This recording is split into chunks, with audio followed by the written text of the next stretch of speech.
kò ní túmọ̀ kí lẹ lè fi 50,000 rà ṣe lè fi àpò rice. láìláì díẹ̀ ló máa gbà kò tẹ̀ ní ẹranú kó máa ká rice. so this is 5,000 naira, this is 5 ruba. lẹ́yìn ẹ̀ máa rí ẹ̀rìn waterfall ìyàn fi Jẹ̀ṣà. níwájú yẹn ti rí Mọ́remí Àjàṣorò of Ilé-Ifẹ̀.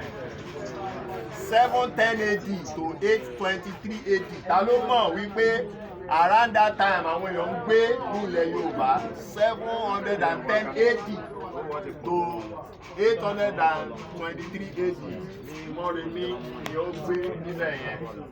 Káwọn òyìnbó tó lálàá pé wọ́n tiẹ̀ mọ ibi tí èèyàn dúdú wà. So arábìnrin yẹn nìyẹn. Then next I need 10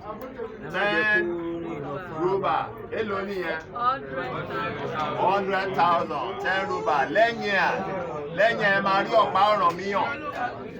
ọ̀pá Ọ̀rànmíyàn ló wà lẹ́yìn. 100,000 la máa fi ṣe. 10,000 naira. ọ̀pá Ọ̀rànmíyàn ẹ̀wà rúbà. ẹ dákẹ́. Adẹ̀kọ́ ní Àyébájé Òkè. Níwájú ẹ̀ máa rí Aláàjì Ìgbàdàmọ́sí Adégòkè Adélábù. So wọ́n wà ń bẹ̀ Adẹ̀kọ́ ní Àyébájé Òkè. A ní 20 ruba. 200,000 naira. 20 ruba. lẹ́yìn ẹ̀ ẹ máa rí national stadium.